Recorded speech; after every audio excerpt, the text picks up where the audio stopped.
Hello and welcome to 500 Seconds with Staff. This is Mr. Baki. Today I am here with my special guest, Mr. Brendan Shallow. Mr. Shallow, who's taught at Fife for 5 years. He's a teacher of U.S. history and AP U.S. history, as well as current world problems. He's also a football coach and all around great guy. Mr. Shallow, thank you for joining me today. And let's start your 500 seconds. So again, hey, thanks for being here today, Mr. Shallow. I really appreciate it. No problem. Thanks for having me, Mr. Baki. So I want to jump right into it. This whole COVID-19 situation is unlike anything that any of us have ever experienced before. Can you tell me just how are you keeping encouraged? What's keeping you going, and who's someone maybe who's encouraged you? Well, it is tough because I'm someone that likes to be busy. I like to be in school is usually what filled up a lot of my time. People that have encouraged me since this whole shutdown thing, Albert, Deb, and Gilbert have been up to my house, just kind of checking in on me. There was a chance I was going to be active duty for a while as well, and so they reached out and said they would help me and my family. I had to go away for a little bit. So they're always my friends in my back pocket. Another person that's encouraged me has just been my wife and kids. Being home and being with them, they've been excited about it and they've enjoyed spending time with me. So I'm encouraged by that. And then a picture. Can you see that? I can. Yeah, who That's is my that? that's my dad.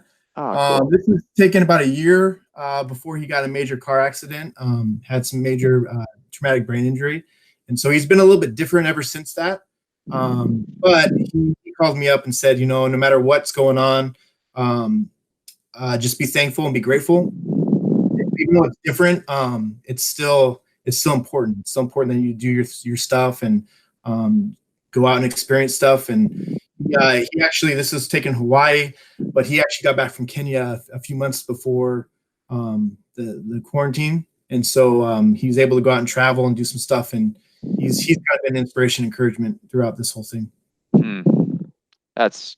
Thanks for sharing that, man. I'm sorry to hear that he's had some struggles, but I'm glad that you guys have been able to connect through this. You mentioned uh, the military. A lot of people, who don't know you might not realize that you still are active duty while you are teaching here at Fife. Can you explain just a little bit about that and what that means for you right now during this whole COVID-19 situation?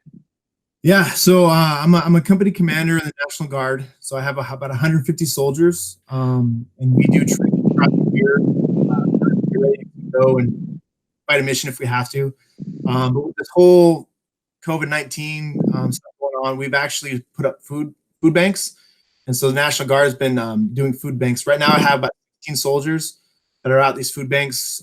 Six of them are in Walla Walla, and 10 of them are and so I've stayed in contact with them. They're ready to go. I was going to do it myself, and then they didn't need any more bodies. And I've stayed busy with. I did 5 feet for a day or so, and just being with my family right now. So, but yeah, that whole thing has taken on a life of its own. I stay busy with that as well. I still had drill. So I've had about 4 days where I've gone into my base and done stuff. I'm constantly on the computer having chats with guys. So it's taking up a lot of my time. Mm. Well, speaking on behalf of all of the staff, we're super proud of you, Brendan. And I know just as your principal, I take a lot of pride in the fact that you're serving our country, and it means a lot to me personally. Um, those of you out there, my son actually is joining the Marines here in 8 days. And the first thing that I had him do was go meet with Mr. Shallow to get advice, just as he embarked on this journey. It's such a commitment. And, I just want to take this public second to just say thank you for that and the influence, not only that you're having on my own son, but on our community and our kids. And it means a lot to us. I wanted to piggyback on that and just ask you one last question. What thoughts do you have for our seniors? As advice from Mr. Shallow goes a long way. how are you feeling for those kids and our seniors, and what thoughts do you have for them? My head guard thoughts then.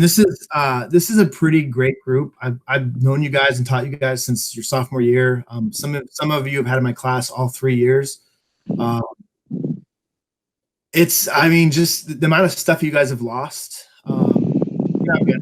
There's no way to get some of these memories back. But of all the classes, I do think that this is one of the more resilient groups. So if I was going to pick a class for this to happen to, I think you guys probably could handle it the best. In classes that I've been through the last 5 years at Fife, I think you got a ton of potential and talent, and I hope that you realize that these last couple months don't define you as a group. I mean, if you look back at the way the year started, top 5 most places, your Cabbage Patch. These last 2 months have been just a blip on the radar because honestly, like you guys have left a legacy and done enough in your 3 years at Fife, where no one can touch what you guys have been able to accomplish. And I think that, I think that you guys are going to learn from this. You'll go on. I got another couple pictures I'll show you. See here. Can you see that one? Yep, we can see it. Okay, so that is a picture of me. I was in Husaybah, Iraq. Probably the worst place and toughest position I've been in my life. About 3 months straight. There was a lot of stuff going on. And I think I was about, as beaten down as I could have been in life. You can see that picture. I'm just fatigued and awful and horrible. But I had a platoon sergeant that kind of told me and taught me that nothing is permanent. It's all temporary. And so if you can get out of something and learn something and grow from it, chances are it'll make you better in the long run. Here's a picture of me towards the very end of the deployment. And you can see that, I got a smile on my face. I made it through with my buddies. We leaned on each other, and at the end of the experience, I can look back and say it was a positive. It was good. And so I think that you guys need to do the same. And I look forward to having some kind of graduation or farewell thing for you. I know Mr. Baki's working on that. But I think you guys are going to go off into the world and you're going to rock it. And whatever you guys do next year, this will just be something that makes you stronger and more resilient.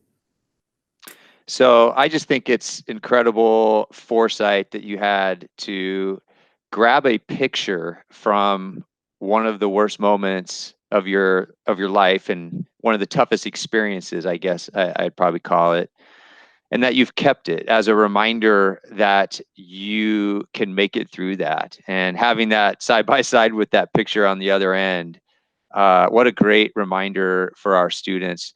I agree, Mr. Shallow. We're not going to let these last couple months define our students in a negative way, but let's be searching for the good that is going to come out of this. And maybe that's something we won't know for another few years, but I agree. 2020 is going to go down in the history books as one of the most resilient classes that Fife School, the Fife High School has ever had. So, Mr. Shallow, thank you for joining us. We really appreciate it. And this has been your 500 seconds.